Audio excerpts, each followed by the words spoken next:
Le Népal est un pays de 29 millions d'habitants avec une identité culturelle très forte qui a forgé son histoire. Durant 21 jours, j'ai eu la chance de découvrir ce pays à travers la ville de Katmandou, sa capitale, et de la région de Gorkha, décor du Manaslu, montagne de légende. Géographiquement, le Népal est une région très montagneuse se situant au beau milieu de l'Himalaya. Il est également frontalier de deux grandes puissances.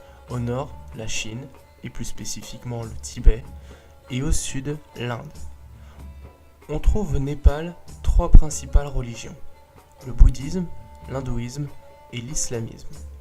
Dans le sud du pays, l'identité religieuse est plus contrastée entre hindouisme et bouddhisme. Mais plus on va au nord, plus les influences tibétaines laissent paraître les influences bouddhistes. Cependant, le Népal est aussi un pays très pauvre où le taux de pauvreté atteint 25% de la population. Le salaire moyen y est très bas, mais le salaire est à nuancer car il existe tant de disparités entre la ville et les campagnes que le poids du salaire à Katmandou rehausse la moyenne. Les principales ressources sont agricoles et touristiques. Le Népal ne réalise que très peu d'exportations. Dans cette vidéo, nous allons donc aborder les disparités économiques et culturelles entre Katmandou et la région de Gorkha.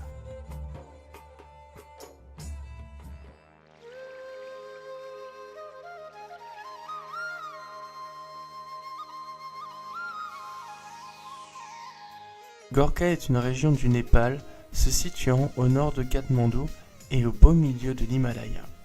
Les infrastructures sont sommaires et les accès difficiles. Ainsi, plus on remonte la vallée, plus les villages sont autonomes et petits. Dans le village de Barpak, épicentre du séisme de 2015, la population est de 1900 habitants. La majorité des villages que nous avons pu traverser, comme Laprak, Namrong ou encore Samagon, présentaient une population similaire. Tout le long de la vallée du Budi Gandaki, rivière principale de la vallée, affluent du Gange, les activités sont agricoles et touristiques. En premier lieu, on y cultive du riz, à basse altitude, du millet, du maïs ou du blé, jusqu'à 3800 mètres d'altitude. Les cultures servent principalement à nourrir le bétail, beaucoup de volailles et de mules, et la population locale. Une partie des récoltes peuvent également être envoyées vers d'autres villages s'ils en ont besoin. Dès le plus jeune âge, les enfants travaillent dans les champs. D'un autre côté, les treks ont grandement changé le mode de vie des locaux, les touristes apportant parfois des outils servant au quotidien des habitants, comme des chaussures, des lunettes, des jouets, etc. Mais surtout, permettant un développement d'infrastructures qui n'aurait sûrement jamais été réalisé sans le besoin de confort et de sécurisation de l'itinéraire. On a ainsi pu voir apparaître des ponts suspendus et des routes creusées dans la roche. Les populations ont donc pu commencer à se déplacer plus facilement et plus rapidement. Dans les villages, on peut également voir de nombreux lodges, des sortes d'hôtels locaux, que les habitants ont aménagés, parfois chez eux, pour accueillir les randonneurs et donc profiter du bénéfice financier que représentent ces voyages. La plupart des porteurs dans ces régions sont également issus de ces villages. Culturellement, on voit une forte influence bouddhiste grandissante avec l'altitude et hindouiste, diminuant avec l'altitude. Cette tendance est expliquée par la proximité des villages d'altitude comme Samdo, Sama ou Samagon avec le Tibet. Dans ces régions, on peut voir de nombreux monuments bouddhistes comme des chortens ou des monastères. Le but de ces constructions étant de rendre hommage aux dieux. Finalement, en descendant, on rejoint le sentier des Annapurna. Ici, les influences culturelles et les activités agricoles ont quasiment toutes disparu et ont laissé la place au trek. Ainsi, on peut voir de nombreux villages constitués uniquement de lodges. En rejoignant la vallée principale et les villes les plus importantes, on retrouve la même dynamique culturelle et économique que décrite plus tôt.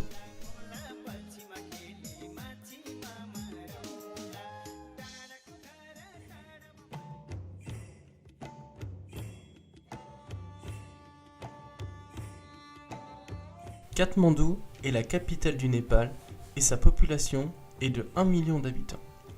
Elle se situe en plein centre du Népal et est, avec Pokhara, l'un des plus grands carrefours économiques et culturels du pays.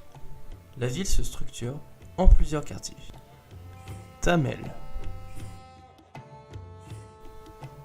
C'est le centre commercial de la ville.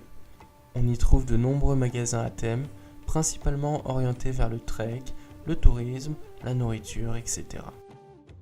Le trek a une place très importante et beaucoup de magasins vendent des vêtements de montagne contrefaits.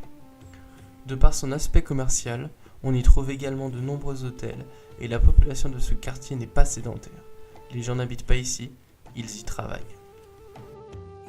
Les sites religieux. Le bouddhisme et l'hindouisme sont particulièrement représentés à Katmandou par l'intermédiaire des sites culturels.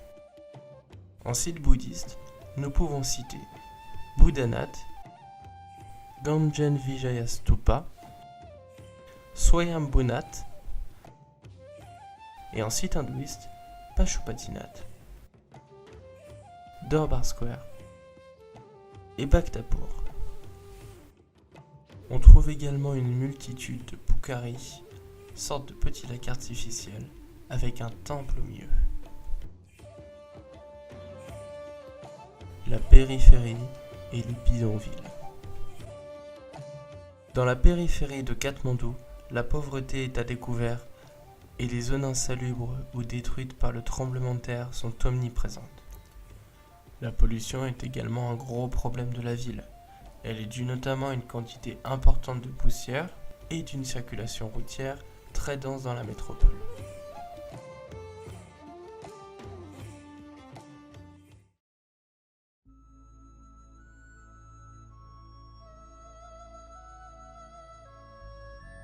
En 2015, un séisme d'une magnitude de 7,9 frappa le Népal et occasionna de gros dégâts, autant humains que matériels. La région de Gorkha, où se trouvait l'épicentre du séisme, fut l'une des plus touchées, ainsi que Katmandou et le camp de base de l'Everest, théâtre de l'une des tragédies les plus marquantes de cet événement. À Katmandou, les dégâts sont particulièrement visibles sur les monuments historiques et les habitations, ces derniers n'étant pas adaptés pour supporter les secousses. Ainsi, certains monuments furent touchés mais pas détruits, comme la cité de Durbar Square ou le Pashupatinath. Et d'autres furent rayés de la carte à l'image du Dharahara ou de Rani Pokhari. Les reconstructions sont en cours, mais le processus est long et cher. Dans la région de Gorkha, les dégâts sont encore plus importants, avec approximativement 80% des bâtiments détruits. Tous les toits bleus sont des bâtiments reconstruits. La reconstruction s'est dans un premier temps faite dans la confusion et le désordre, comme en témoigne la ville abandonnée de Laprak. La ville avait très vite été reconstruite sur un site en aval du village, mais les habitants n'y sont jamais allés et ont préféré reconstruire là où ils étaient avant. La reconstruction a pris une dimension internationale avec l'intervention de l'armée, de certains pays comme la France et d'associations comme les Amis de Laprak, ayant pour but des levées de fonds aidant à la reconstruction. Au final, ce tremblement de terre a eu un gros impact sur les cultures, les voies de communication, les habitations, l'économie et sur la mémoire des Népalais.